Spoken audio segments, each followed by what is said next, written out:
Hello viewers, আসসালামু আলাইকুম। দেখো আজকে রান্না করব চিংড়ি। কি সুন্দর চিংড়িগুলো। তাহলে চলে যাক চিংড়ি রেসিপিতে।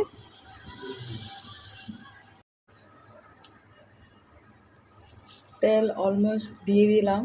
এখন পেঁয়াজগুলো দিব। পেঁয়াজগুলো ছেড়ে দিলাম। দেখো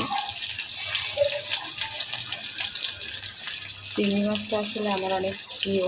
আমার মেয়েও খুব খেতে পছন্দ করে।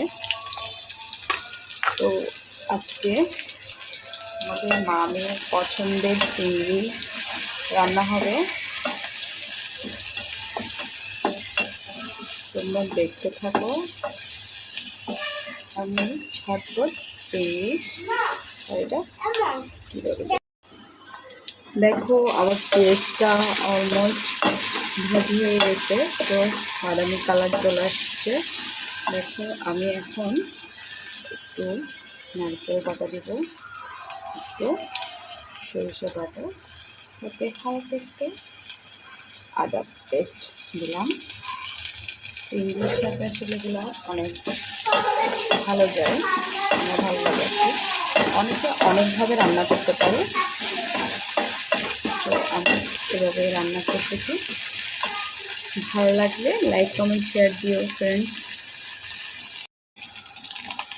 একে একে সব মশলাগুলো হয়ে যাওয়ার পর এখন আমি আগে থেকেই মরিচ মশলা সব একটু একটু করে নিলাম, সেগুলো এখন দিয়ে দিচ্ছি পরিমাণ মতো। তোমরা যারা একটু ঝাল খেতে চাও ঝাল দিতে পারো তোমাদের পছন্দ মতো। আমি একটু ঝালের পরিমাণ কম দিয়েছি, কারণ আমার মেয়ে খাবে, ঝাল খেতে পারে না, সেজন্য।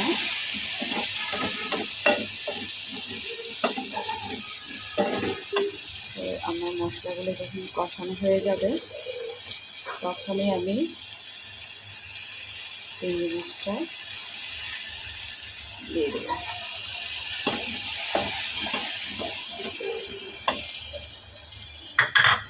ফ্রেন্ডস, কালারটা কত সুন্দর আসছে।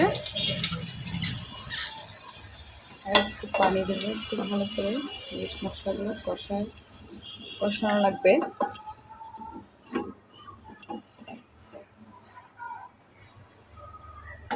একটা ঢাকনা দিয়ে ঢেকে দিই।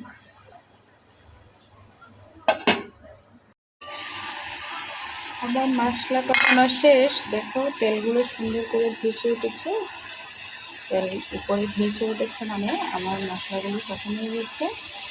এখন আমি চিংড়িগুলো দিয়ে দিলাম। চিংড়িগুলো একটু কষিয়ে নেব, তারপর একটু পরিমাণ মতো পানি দেব।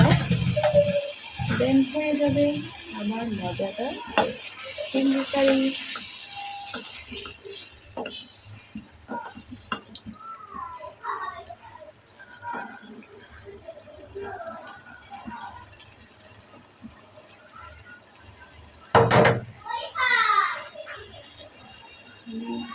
কয়েক পিস টমেটো দিলাম চিংড়িতে।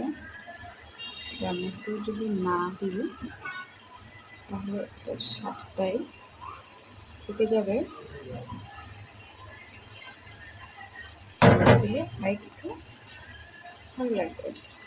তোমরা যদি পছন্দ না করো তবে স্কিপ করতে পারো, একটু কষানো হোক।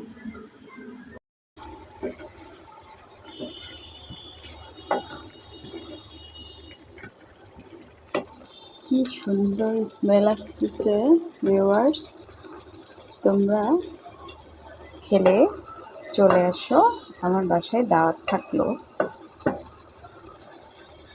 এখন একটু হালকা পানি দিব।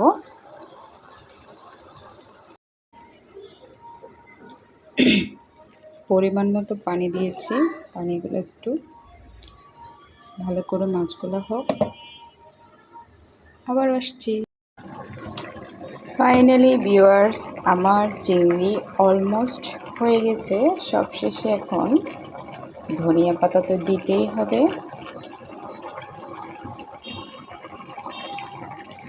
কি সুন্দর স্মেল, তোমরা নিশ্চয় পাচ্ছ। আজকে তোমাদেরকে চিংড়ি মাছের ঝোল দিয়ে দাওয়াত রইল।